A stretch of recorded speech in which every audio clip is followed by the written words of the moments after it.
የምንፈልገውን ነገር ለማግኘት አእምሯችን እንዴት ብንጠቀመው ነው የተሻለ የሚሆነው?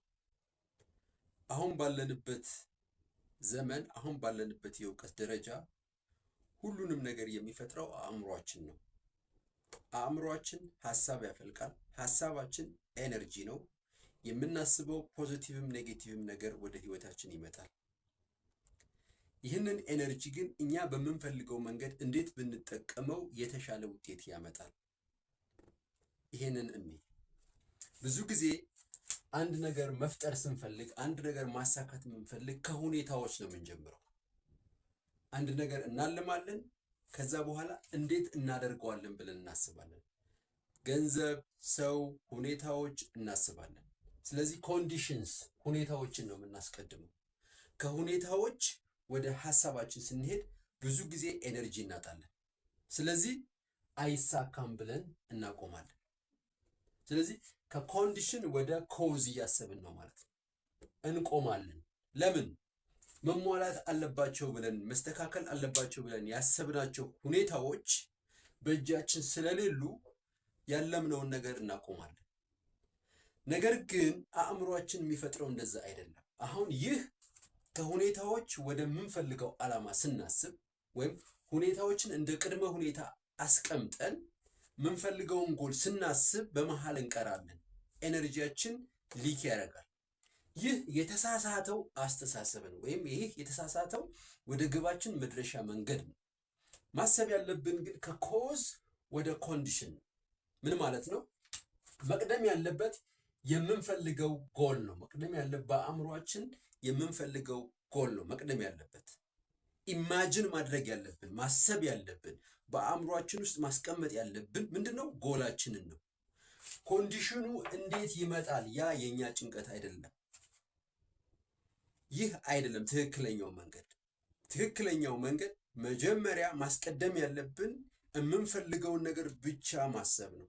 የምንፈልገው ላይ ማተኮር ነው። ያ የምንፈልገውን ነገር በአእምሯችን ውስጥ ማስቀመጥ ነው። በኢማጂኔሽናችን ማየት መቻል፣ በውስጥ አእምሯችን ማየት መቻል ነው።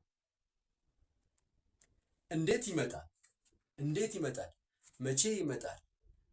የሚሉ ጥያቄዎችን፣ በምን ሁኔታ ይመጣል የሚሉ ጥያቄዎችን ማሰብ አይጠበቅብንም። ይህ እኛ ስለፈለግን አይደለም። አእምሮ የሚሰራው እንደዚህ ስለሆነ ነው።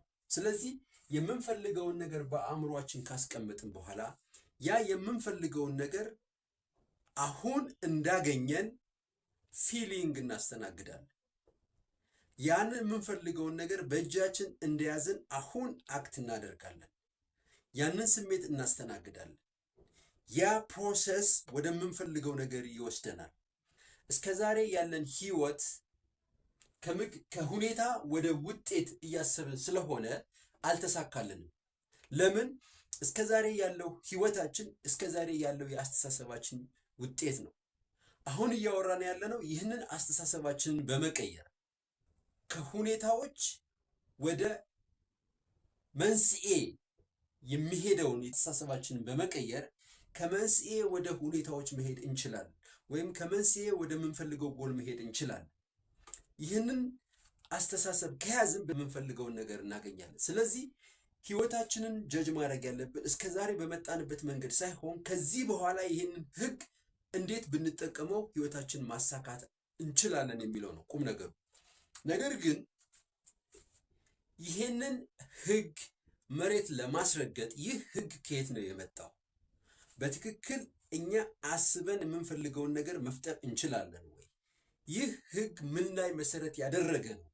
እንዴት መተማመን እንችላለን? የሚሉ ጥያቄዎች ይነሳሉ። ኦኬ፣ ይህንን ላብራራ። በመጀመሪያ አእምሮን በሁለት እንክፈለው፣ ማይንድን በሁለት እንክፈለው። አብሶሉት ማይንድ አለ፣ ዩኒቨርሳል ማይንድ አለ። ዩኒቨርሳል ማይንድ አለ፣ ኢንዲቪጁዋል ወይም ሪሌቲቭ ማይንድ አለ። አብሶሉት ማይንድ የምንለው የጋድስ ማይንድ ነው፣ ወይም ጋድ ፈጣሪ ነው።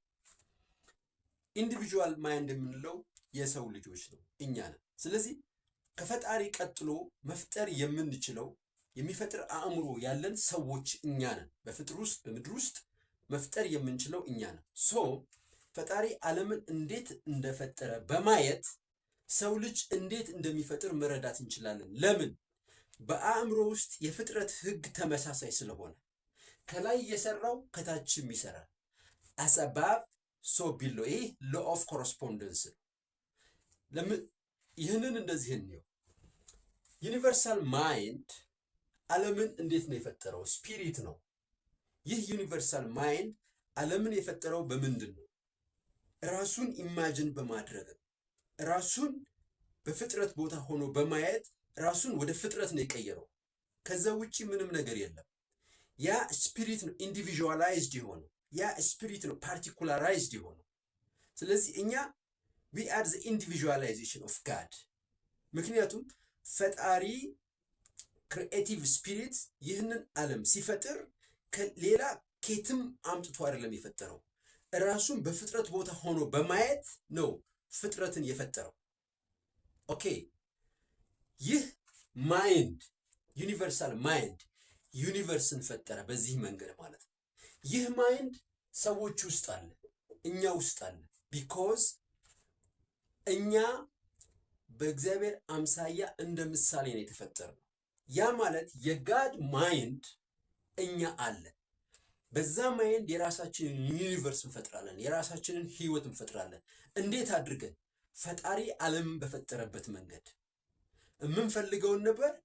የምንፈልገውን ነገር ቀድመን በማየት ኢማጂን በማድረግ የምንፈልገውን ነገር ሆነን በማየት እንደዛ ስናደርግ ከኮዝ ወደ ኮንዲሽን ነው የምንሄደው። እንዴት ይመጣል? መቼ ይመጣል? ከየት ይመጣል? አይደል። መጀመሪያ እኛ የምንፈልገውን ነገር ሆነን እናያለን። ልክ ፈጣሪ የሚፈጥረውን ነገር ቀድሞ እንዳየና ራሱን በፍጥሩ ቦታ አድርጎ እንደፈጠረ እኛ የምንፈልገውን ነገር ቀድመን እናያለን። ስለዚህ ህጉ ተመሳሳይ ነው። ማይንድ የሚሰራበት ህግ ተመሳሳይ ነው። የዩኒቨርሳል ማይንድ ወይም የጋድስ ማይንድ በአብሶሉት በሆነው በዩኒቨርሳል ስኬል ይሰራል። የኛ አእምሮ ደግሞ በፓርቲኩላር ኤንድ ኢንዲቪዥዋል ስኬል ይሰራል። ሶ እነኚህ ሁለት አእምሮዎች እነኚህ ሁለት ማይንድስ የሚሰሩበት ስኬል ነው እንጂ የሚለያየው የፍጥረት ህጋቸው ተመሳሳይ ነው። ስለዚህ እኛ ማሰብ ያለብን እንዴት ይፈጠራል፣ መቼ ይፈጠራል፣ ከየት ይመጣል ብለን ካሰብን አሁን ፍጡሩን ነው እንደ ምንጭ እያየን ያለ ነው ማለት ነው። ገንዘብን፣ ጊዜን፣ ሁሉ ነገር እነኚህ ፍጡራኖች ናቸው፣ ሁኔታዎች ናቸው። ነገር ግን መጀመሪያ ሐሳብን ካስቀደምን፣ ኢማጂኔሽንን ካስቀደምን አሁን ከምንጩ ነው እያሰብን ያለ ነው ማለት። ትክክለኛው የፍጥረት ኃይል ያለው በሐሳብ ነው እንጂ በሁኔታዎች አይደለም። ስለዚህ የምንፈጥረው በፈጣሪ ዓለምን በፈጠረበት ፕሪንሲፕል ስለሆነ እዚህ ህግ ጋር በመስማማት የራሳችንን ህይወት እንዴት መፍጠር እንደምንችል ማሰብ መሞከር ነው። አመሰግናለሁ።